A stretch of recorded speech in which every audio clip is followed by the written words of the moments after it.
Muchas bendiciones. Aquí nuevamente estamos con nuestras lecciones de nuestro curso bíblico Toma tu Biblia y sígueme. En la lección del día de hoy queremos tratar el tema ¿Cómo nos llegó la Biblia?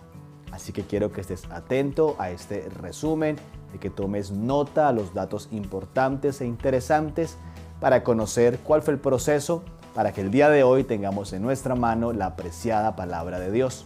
Tomó más de 1000 años escribir estos libros y pasaron muchos años más antes de que la lista de libros que se conoce hoy como la Biblia se recopilara en un solo gran libro. ¿Cómo nos llegó la Biblia? La Biblia es una pequeña biblioteca que contiene muchos libros escritos por muchos autores. En una de las lecciones anteriores hablamos de ello.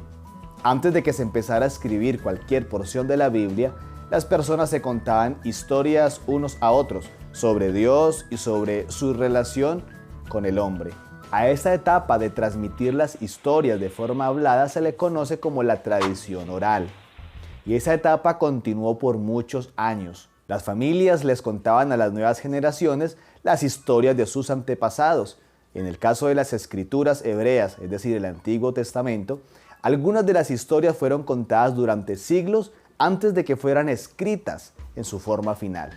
Finalmente, alrededor del año 1800 a.C., las sociedades del cercano Oriente empezaron a desarrollar formas de escritura fáciles de aprender y de usar, y la gente comenzó a escribir las historias, las canciones, los salmos, las profecías, que un día formarían parte de la Biblia. Estas personas escribieron sobre papiro, un material hecho de juncos que se asemeja al papel, y también sobre pergamino, que era un material hecho a partir de pieles secas de animales. Sin embargo, los libros del Antiguo Testamento no fueron escritos todos al mismo tiempo. Este proceso se llevó a cabo durante siglos, pues mientras algunos libros ya se escribían y se recopilaban, otros se seguían transmitiendo oralmente en forma de historias. En algunas ocasiones, estas historias se iban escribiendo gradualmente y a veces se recopilaba más de una versión de la historia, por lo cual hay partes de la Biblia que pueden confundir al lector moderno. Como por ejemplo, tú puedes comparar las siguientes citas bíblicas. Nunca se encontraron los manuscritos originales de los libros que componen el Antiguo y el Nuevo Testamento. Lo más probable es que se hayan desgastado por el uso o se hayan destruido hace muchos siglos. Sin embargo, había copias escritas a mano de estos manuscritos que llegaron a ser posesiones muy valiosas para iglesias, para sinagogas y para monasterios. Antes de que se desgastaran estas copias, se hacían otras nuevas y luego se hacían duplicados de estas copias y así sucesivamente de generación en generación.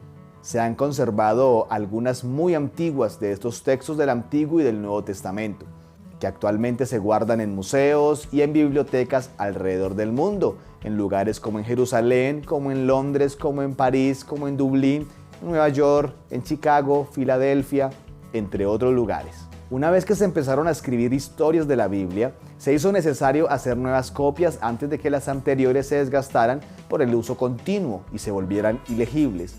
Algunas veces, varios escribas hacían copias mientras otro escriba leía el texto en voz alta. Es un poco complejo saber cuándo finalmente se recopilaron todos los libros de las escrituras hebreas. Algunos de los textos de las escrituras judías datan de fechas muy antiguas. Sin embargo, probablemente el proceso de recopilación de los libros no empezó sino hasta el año 400 a.C. Esta compilación de libros continuó mientras se seguían escribiendo nuevos libros, aproximadamente hasta el siglo II a.C. El proceso para decidir cuáles libros serían parte de las escrituras hebreas oficiales se continuó hasta casi alcanzar el año 100 después de Cristo, labor realizada por rabinos, maestros judíos. Fue durante esta época que se tradujeron al griego las escrituras hebreas, una traducción conocida como la Septuaginta, o la versión de los 70.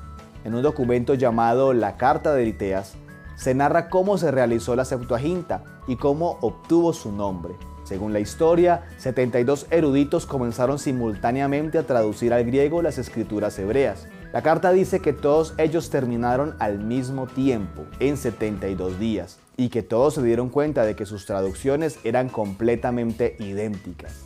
Los números relacionados con el 70 de esta historia le dieron a esa traducción su nombre.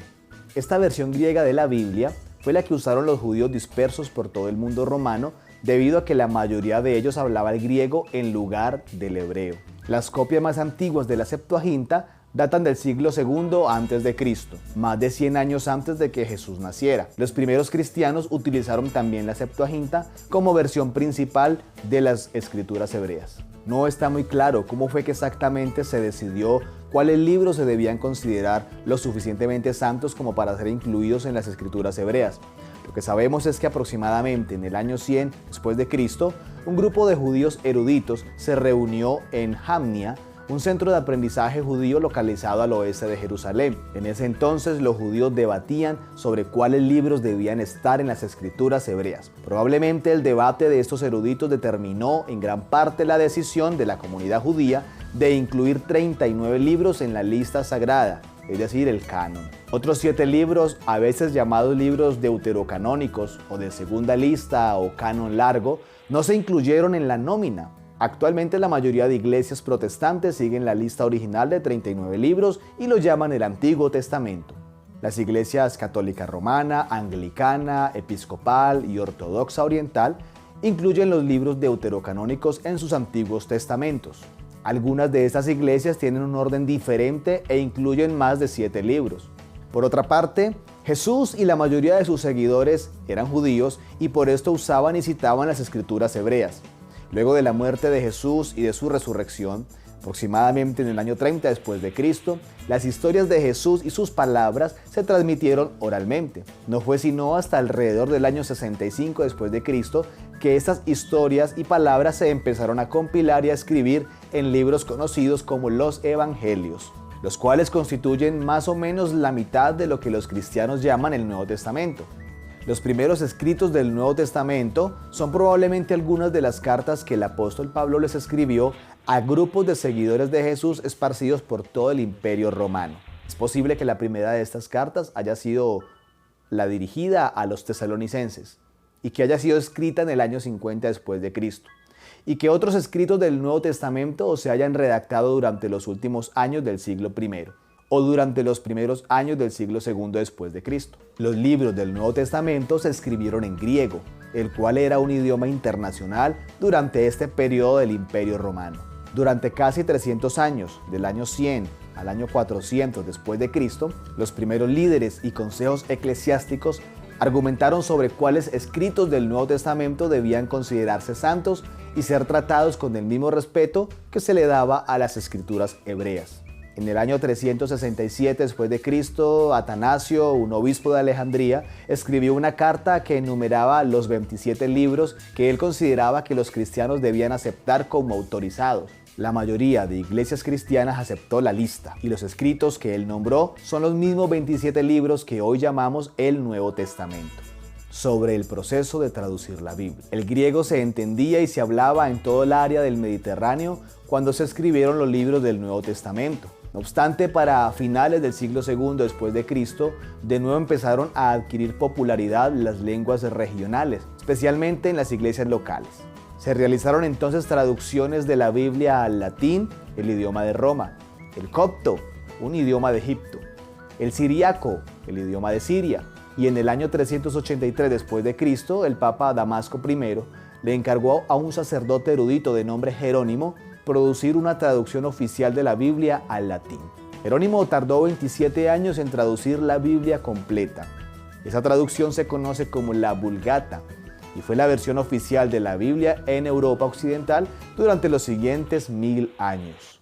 Durante la Edad Media, solamente los eruditos podían leer y entender el latín. Por esa época, Johannes Gutenberg inventó la imprenta moderna, alrededor del año 1456. Y el uso de las lenguas vernáculas, es decir, locales o nacionales, se volvió aceptado y generalizado en los ambientes religiosos, oficiales y educativos.